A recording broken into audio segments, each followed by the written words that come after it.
ঠিক আছে? দেবর্ষি নারদ বললেন যে যারা এই কলিযুগে জানতে পারবে যে কৃষ্ণ ভগবান, তার সত্য যুগে, ত্রেতা যুগে, দ্বাপর যুগেতে যুগ যুগ জনম ভরে লক্ষ লক্ষ প্রজাতি পরিভ্রমণ করে পূর্ব পূর্ব জন্মে যত পাপ করেছেন, আপনারা যত পাপ করেছেন পূর্ব জন্মে, কেবল কৃষ্ণ ভগবান এটা জানতে পারলেই সকল পূর্ব জন্মের সমস্ত পাপ থেকে ওই দিনেই মুক্ত হয়ে গেলেন, যেদিন জানতে পারলেন কৃষ্ণ ভগবান। হৃদয় গৌর প্রেমানন্দে হরি হরি বল। বোঝা গেল তাহলে? কে বাবু, এই যারা গলে মালা পরানে বুঝতে পারছো তো? এ মা বুঝতে পারছেন যে কৃষ্ণ ভগবান কেবল এইটা জানতে পারলে দেবর্ষি নারদ বলেছেন যে আপনার যে পূর্ব পূর্ব জন্মের যত পাপ আছে এগুলো শেষ। তাইলে আমরা পূর্ব জন্মের পাপ থেকে এখানে যারা যারা আমরা জানি, কে সবাই জানেন কৃষ্ণ ভগবান? বাবা হাত তুলে দেখান আমাকে। মাগো, সবাই জানেন কৃষ্ণ ভগবান? অতএব আজকে থেকেই পূর্ব জন্মে, ঠিক আছে, সব পাপ থেকে আমরা মুক্ত। সবাই সব পাপ থেকে মুক্ত যদি দেবর্ষি নারদের কথা বিশ্বাস করেন, পুরাণাদি শাস্ত্রের কথা বিশ্বাস করেন, আর যদি বিশ্বাস করেন যে কৃষ্ণই ভগবান, তাইলে পূর্ব জন্মের সমস্ত পাপ থেকে আপনারা মুক্ত হয়ে গেছে। এখন কি জানো গ্রামের নাম? গয়াহাটা। গয়াহাটা। আপনারা এখানকার গয়াহাটা সবাই না, দূর থেকেও আসছেন অনেকে, তাই না? আপনি যে যেখান থেকে আসুন না কেন, অন্তত কৃষ্ণ ভগবান জানতে পারলে আপনি ওই দিন থেকে সমস্ত পাপ থেকে মুক্ত হয়ে গেছেন। এখন গয়াহাটার যারা জন্মগ্রহণ করেছেন বা যার যার এলাকা থেকে এসেছেন, এইবার এই জন্মের যে পাপ করেছেন গয়াহাটাতে, মামনি গয়াহাটা তোমাদের গয়াহাটা, এই গয়াহাটাতে যারা জন্মগ্রহণ করেছেন, জন্মগ্রহণের পর থেকে যা পাপ করেছেন, কেবল ওইটুকু পাপ ক্ষয় করার জন্য আপনাকে আজকে আমি আপনাদের ব্যবস্থা দেব। যারা যারা জন্মগ্রহণ করেছেন পূর্বজন্মের পাপ থেকে মুক্ত, কারণ এই জন্মে এসে যে পাপগুলো করেছেন সেইটার জন্য মুক্তির ব্যবস্থা আর বৈকুণ্ঠে যাবার টিকিট। আর যদি চান যে আমরা নরকে যাব, বারবার এই পৃথিবীতে আসবো, সেও বলবো। চলুন এবার আজকের জন্মাষ্টমী দিন ভগবান কিভাবে এই জগতে আসেন, তার জন্ম এবং কর্ম কি বস্তু। কিরে মা, চলে যাচ্ছেন? কি কয় ও, কি বলতেছে?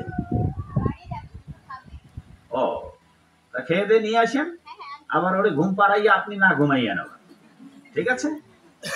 আর দয়া করে যাবেন না, কেউ যাবেন না। চতুর্থ অধ্যায়ের নবম শ্লোক, জন্ম কর্ম চমে দিব্যম যো মে ব্যক্তি তত্ত্বত ত্যক্তা দেহাং পুনর্জন্ম নৈতি মামেতি সোহর্জুন। শিলা প্রভুপাদ তার গীতার গানের এই শ্লোকের বাংলায় অনুবাদ করেছেন, হে অর্জুন, আমার যে জন্ম কর্ম সে অতি মহান, যে বুঝিল সে কথা সেও ভাগ্যবান, সে ছাড়িয়া নহে দেহে পুনর্জন্ম, মম ধামে ফিরে আসে ছাড়ে জড় ধর্ম। হে অর্জুন, আমি এই জগতে কিভাবে আবির্ভূত হয়ে জন্ম লাভ করি, এইটুকু যদি কেউ জানতে পারে, তাহলে বেদনার জগতে তাকে আর পুনরায় জন্মাতেই হবে না, সে আমাকেই লাভ করবে। অনেকে বোকা আছে, অনেক মূর্খ আছে যারা বলেন যে কৃষ্ণ হচ্ছে একটা মানুষ। আচ্ছা, যিনি ভগবান হবেন তার জন্ম হবে কেন? এইরকম অনেক কুলাঙ্গার হিন্দু আছে যারা কৃষ্ণকে ভগবান মানেন না। তাদের সম্বন্ধেও গীতা বলা আছে, নমাং দুষ্কৃতিন মূঢ় অথবা অবজানন্তি মাম মূঢ় মানসিন্তনুমাশ্রিত। আমার এই নরদেহ দেখে মূর্খ ব্যক্তিরা বুঝতে পারে না যে আমি তাদের মতো জন্ম লাভ করি না। কিরকম জন্ম লাভ করেন সেটাই তিনি ভগবত গীতার চতুর্থ অধ্যায়ের নবম শ্লোকে বললেন, যে আমার যে জন্ম কর্ম চমে দিব্যম, আমার জন্ম সাধারণ আমরা যেভাবে জন্মগ্রহণ করেছি অন্যান্য প্রজাতি সেইভাবে নয়। ক্ষমা করবেন, খোলাসা করে বলি, তাহলে আপনাদের বুঝতে সুবিধা হবে ভগবান কৃষ্ণের জন্ম এবং কর্ম কি বস্তু। পিতামাতার মিলনের ফলে হইয়াছেন আর হবেন যত সন্তানাদিগণ। আমাদের সবার জন্ম হয়েছে বাবা মার মিলনের ফলে। এক, আমরা খাদ্য শস্য রূপে বিজ্ঞান এবং শাস্ত্র পুরাণাদি বলছে আমরা খাদ্য শস্য রূপে বাবার কাছে গিয়েছি, খাবারের মধ্য দিয়ে বাবার কাছে খাদ্য রূপে গিয়ে বাবার বীর্যে রূপান্তরিত হয়েছে। এবার বাবার বীর্য হয়ে মিলনের ফলে মায়ের কাছে চলে গেছি। এবার মা খাবার গ্রহণ করে মা আবার বীর্য রূপে আমাকে গ্রহণ করেন।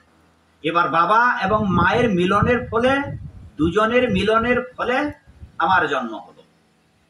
এইবার মিলনের ফলে জন্ম হলো, আমি আমার বাবার কাছ থেকে মার কাছ থেকে দুজনে মিলিত হয়ে আমি মায়ের জঠরে গিয়ে আশ্রয় নিলাম, অলিন্দে, বাম অলিন্দে।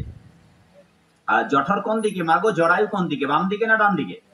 মায়েরা বলুন, জঠর কোন দিকে? বাম দিকে না ডান দিকে? বাচ্চা কোন দিকে থাকে পেটে? একজন মায়েরা সন্তান ধারণ করেন নাই, কিরে মা? হ্যাঁ, বাম দিকে। হ্যাঁ, ওই যে সন্তান ধারণ করেন নাই সেই বলতেছে বাম দিকে। ওহো, ও মা তো বিয়ে হয়ে গেছে।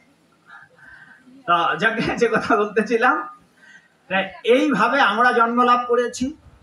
বাবা মায়ের মিলনের ফলে আমরা মায়ের জরায়ুতে জঠরে গিয়েছিলাম, খাদ্য শস্য রূপে প্রবেশ করেছি।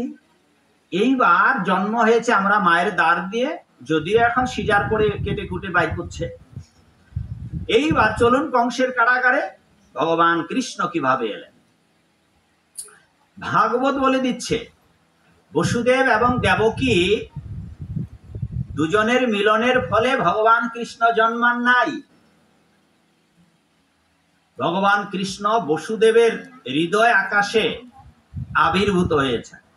হৃদয়ে পার্থক্যগুলো মনে রাখবেন। আমরা পিতামাতার খাদ্য শস্য রূপে প্রবেশ করে বীর্যে রূপান্তরিত হয়েছিলাম। বসুদেবের খাদ্য শস্য রূপে ভগবান কৃষ্ণ বীর্যে রূপান্তরিত হন নাই। মাতা দেবকীরও বীর্যে রূপান্তরিত হন নাই। এক। দুই, মিলনের ফলে বসুদেবের সঙ্গে মিলন করে দেবকীর কাছে যান নাই। দুই। তিন, আমরা বাবা মার মিলনের ফলে আমরা মায়ের জঠরে গিয়েছিলাম বাম দিকে। বসুদেব দেবকীর মিলন যেহেতু হয়নি, ফলে ভগবান কৃষ্ণ মা যশোদার বাম অলিন্দে জরায়ুতে ছিলেন না। চার। পাঁচ, আমরা মাতৃদ্বার দিয়ে বেরিয়ে এসেছি, সেই জন্য আমরা যোনি সম্ভবা। ভগবান কৃষ্ণ দেবকী মাতার মাতৃদ্বার দিয়ে বেরিয়ে আসেন নাই, সেই জন্য ভগবান কৃষ্ণ অজনী সম্ভবা। পাঁচ। ছয়, জগতের তাবৎ সন্তানেরা জন্মগ্রহণের সময় শিশু রূপে জন্ম নেয়। কংসের কারাগারে ভগবান কৃষ্ণ শিশু রূপে জন্মগ্রহণ করেন নাই। সাত। আট, সমস্ত শিশুরাই নগ্ন বেশে জন্মগ্রহণ করেন। পরনে কি কাপড় ছিল আমাদের যখন আমরা জন্ম লাভ করেছিলাম মাগো? হ্যাঁ, এই রক্ত লালা গ্রন্থি দিয়ে পেঁচানো, তারপর নাভিতে সেই নাড়ি জড়ানো, এইভাবে ভগবান কৃষ্ণ কংসের কারাগারে বসুদেব দেবকীর সন্তান রূপে আবির্ভূত হয়েছেন, কিন্তু শিশু রূপে নয়। আর একসাথে নিজের হাতে 4 হস্ত বিশিষ্ট লম্বা, বসনে ভূষণে অলঙ্কৃত চতুর্ভুজ নারায়ণ রূপে জন্ম লাভ করেছিলেন। চতুর্ভুজ নারায়ণ রূপে, এবং ওই অন্ধকার কারাগার আলোকিত করে শঙ্খ চক্র গদা পদ্ম নিয়ে ভগবান শ্রী গোবিন্দ কিভাবে এলেন, এবার তার আরেকটু বর্ণনা দিই। আমরা মায়ের গর্ভে ছিলাম, ভগবান কৃষ্ণ বসুদেবের হৃদয়ে ছিল। এবার জগতের নিয়ম হচ্ছে বাবার থেকে মায়ের কাছে যেতে হবে, তারপর তো সন্তান হবে। তা বসুদেবের হৃদয় আকাশ থেকে দেবকীর হৃদয় আকাশে গেলেন। ভাগবতে প্রশ্ন করছেন যে কিভাবে গেলেন, আর কিভাবে মা বসুদেবের হৃদয়ে কৃষ্ণ এলেন। তাহলে যোগীরা যেভাবে ধ্যান করে কি বসুদেব কৃষ্ণকে হৃদয়ে এনেছিলেন? উত্তরটা বলছে যে না, এখন অন্ধকার, দৃষ্টান্ত দিচ্ছে সূর্যের। আগামীকাল সূর্য উদয় হবে, আর সূর্যকে কেউ উদয় করাবে না, সূর্য নিজে উদয় হবে। মাগো, সূর্য নিজে উদয় হবে। তো বলা হচ্ছে যে পূর্ব দিগন্তে অন্ধকার নাশ করে সূর্য উদিত হলে যেমন দিবাকর উদিত হলে দিন হয়ে যায়, আনক দুন্দুবি, বসুদেবের এক নাম আনক দুন্দুবি। আনক দুন্দুবি মানে যিনি অত্যন্ত পরিশুদ্ধ, যার হৃদয়ের কোনো মালিন্যতা নেই, মলিনতা নেই, পরিশুদ্ধ নির্মল। সেই জন্যই ভগবান বসুদেবের শুদ্ধ সত্য সত্তার হৃদয়ে ভগবান কৃষ্ণ স্বয়ং আবির্ভূত হয়েছে। যোগীদের মতো ধ্যানস্থ হয়ে ভগবানের চিন্তা করে হৃদয়ে তাকে ধারণ করতে হয় না, স্বয়ং ভগবান কৃপা করে বসুদেবকে পিতা স্বীকার করে তার হৃদয়ে আসেছেন। এবার বসুদেবের হৃদয় থেকে মা দেবকী হৃদয়ে গিয়ে আবির্ভূত হয়েছেন। উদাহরণ দিচ্ছে, অন্ধকার রাত্রিকে নাশ করে চাঁদের আলো যেভাবে বিকশিত হয়, ভগবান কৃষ্ণচন্দ্র বসুদেবের হৃদয় আকাশ থেকে দেবকীর হৃদয় আকাশে পূর্ণ চন্দ্রের আবির্ভাব হয়। এরপর মায়ের কাছ থেকে আমরা বেরিয়ে আসি মাতৃদ্বার দিয়ে। ভগবান কৃষ্ণ কংসের কারাগারে মাতা দেবকীর হৃদয় আকাশ থেকে কংসের কারাগার আলোকিত করে এখান থেকে বেরিয়ে আসেন চতুর্ভুজ শঙ্খ চক্র গদা পদ্ম নিয়ে। জয় ভগবান শ্রীকৃষ্ণের আবির্ভাব কি! এইভাবে ভগবান শ্রী গোবিন্দ কংসের কারাগার, অন্ধকার কারাগার আলোকিত করে চলে আসেন। তো যারা মনে করেন যে যিনি জন্মগ্রহণ করেছেন কংসের কারাগারে, তিনি কি করে ভগবান হতে পারেন, তার এই 7-8টি দৃষ্টান্ত। তিনি যে ভগবান, তিনি জগতের মানুষের মতো জন্মগ্রহণ করেন না। আর পার্থক্যগুলো যদি মনে রাখতে পারেন তবে আপনারা নিজেরাও প্রচারের কাজে লাগাতে পারবেন। যখন কেউ কৃষ্ণের বিরোধিতা করবে, তিনি যে ভগবান তার এগুলো প্রমাণ। এই জন্য ভগবানের, তবে পিতামাতার সহযোগে এসেছেন, পিতামাতার মিলনের ফলে আসেন না। কেউ যদি জিজ্ঞাসা করে কৃষ্ণের পিতামাতাকে, আমরা বলে দেব বসুদেব দেবকী অথবা যশোদা বা নন্দ রাজা, তাই তো নাকি? কিন্তু তিনি এই দুই মাতা দুই পিতার মাধ্যমে এসেছেন, কিন্তু মিলনের ফলে আসেননি। মা বাবার সহযোগে এসেছেন। আচ্ছা, মা বাবা ছাড়াও ভগবান এই জগতে আসতে পারেন। এই রকম অবতার নাম বলতে পারবেন আপনারা? বিশেষ করে ভক্তরা তো বলতে পারার কথা। বলুন প্রভু, বলুন। মা বাবা ছাড়া ভগবান জগতে এসেছে। হ্যাঁ হ্যাঁ, ভগবান নৃসিংহ, নৃসিংহদেবের বাবা মা নেই।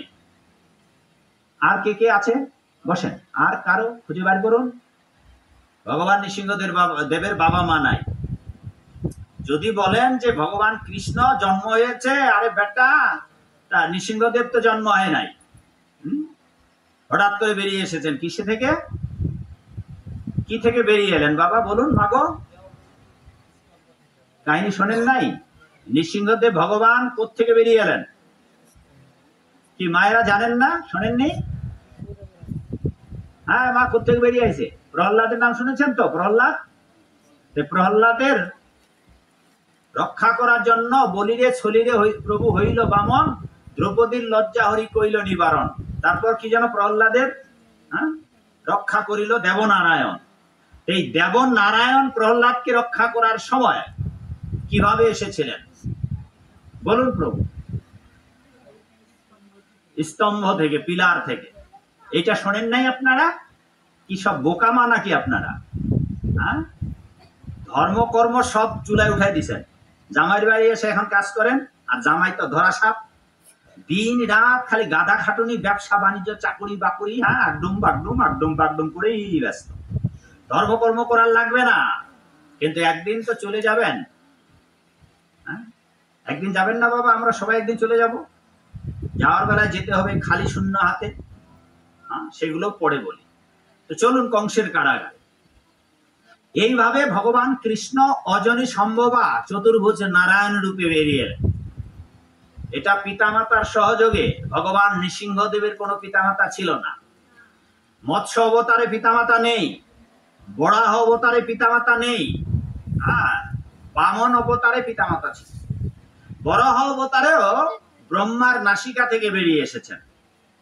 হঠাৎ ব্রহ্মার একটা হাঁচি, আমরা অনেক সময় হ্যাঁ, কিরে বাবা দেখাও তো কিরকম করে হাসি, হ্যাঁ নাক দিয়ে, হ্যাঁ, সুরসুরি নাকে যেন ব্রহ্মার সুরসুরি দিল, আর তিনি হাঁচি দিলেন, এটা কি একটা ছোট কীট বের হলো, আর ওটা মুহূর্তের মধ্যে বিশাল একেবারে গগনচুম্বী আকার ধারণ করলো, এক বিশাল গোটা পৃথিবী ছেয়ে নিলেন বরাহ ভগবান, হ্যাঁ, শুকররূপী।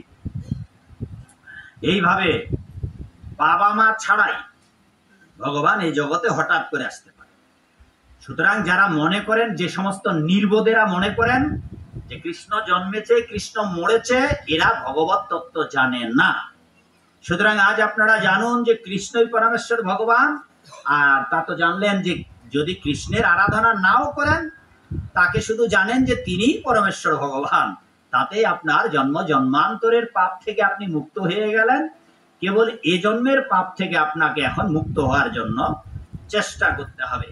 এইবার ভগবান শ্রী গোবিন্দ কংসের কারাগারে এলেন, কংসের কারাগার থেকে দৈবযোগে আদিষ্ট হয়ে বসুদেব নন্দালয়ে তার সখার গৃহে পৌঁছায় দিলেন। এই ঘটনা আপনারা দেখেছেন টিভিতে, টেলিভিশনে। এইবার নন্দের আলোয় কৃষ্ণ দিনে দিনে বাড়ে। কৃষ্ণ বৃন্দাবনে বড় হলেন, অষ্টম বছর, দ্বাদশ বর্ষ পর্যন্ত বৃন্দাবনেই থাকলেন। এরপর কংসের ধনুর্যজ্ঞে নিমন্ত্রিত হয়ে অক্রূরে রথে চড়ে অত সাধের মোহনবাসী রাধা নামে সাদাবাসী ছেড়ে বৃন্দাবন ছেড়ে মথুরায় গেলেন। মথুরা রাজা কংস, এ বাবু কে ছিল রে কংস কৃষ্ণের? মামা। পাটা নামাও, ওর মতো বসো। মামাকে মেরে ফেললো ভাগিনা, কংসকে বিনাশ করে, সেই কংসকে বিনাশ করে ওখান থেকে ভগবান কৃষ্ণ দ্বারকায় গেলেন। তো অতদূর আমরা যাব না, তার আগ পর্যন্ত বলে আলোচনার দিকে প্রবেশ করব। এইবার ভগবান শ্রীকৃষ্ণ মথুরায় কংসকে বিনাশ করেছেন।